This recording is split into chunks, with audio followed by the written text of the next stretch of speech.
Hello friends, Assalamu alaikum and welcome back to my channel. I am Sumaya from Sumi's Home Chef.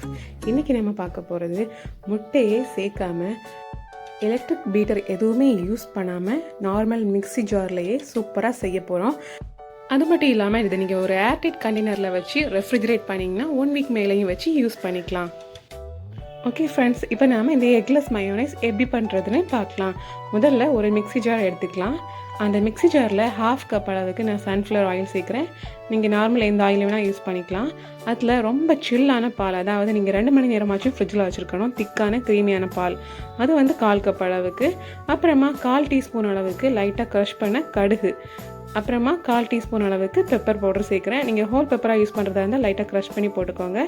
1 teaspoon அளவுக்கு மட்டுமே sugar சேர்த்துக்கிறேன்.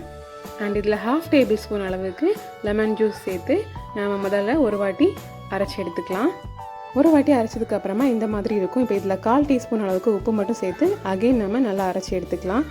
So ஃபைனலாக நம்மளோட சூப்பரான க்ரீமியான mayonnaise தயாராகிடுச்சு. இப்போ உங்களுக்கு அரைக்கும் போது மிக்ஸி ஜார் சூடாகி உங்களுக்கு வந்து ரொம்ப லிக்யூடாக வந்துச்சுன்னா நீங்கள் அகெயின் ஒரு 15 மினிட்ஸ்க்கு வந்து ரெஃப்ரிஜரேட் பண்ணிவிட்டு அரைச்சி பாருங்கள். சூப்பராக க்ரீமியாக அந்த மாதிரி திக்காக வந்துடும். இந்த எக்லெஸ் மயோனைஸ் வந்து நம்ம பிரெட் கூட ஸ்ப்ரெட் பண்ணி சாப்பிட்றதுக்கு, அப்புறமா பர்கருக்கு அண்ட் ஆல்சோ சப்பாத்திக்கும் ரொம்ப சூப்பராக இருக்கும் சாப்பிட்றதுக்கு. ஸோ பார்த்துட்டு மறக்காமல் ட்ரை பண்ணி பாருங்கள். ஸோ ஃப்ரெண்ட்ஸ், இந்த வீடியோ கண்டிப்பாக அவங்க எல்லாருக்கும் ரொம்ப பிடிச்சிருக்குன்னு நினைக்கிறேன். பிடிச்சிருந்துச்சுன்னா வீடியோக்கு மறக்காமல் லைக் போடுங்க, ஷேர் பண்ணுங்கள், கமெண்ட் பண்ணுங்கள்.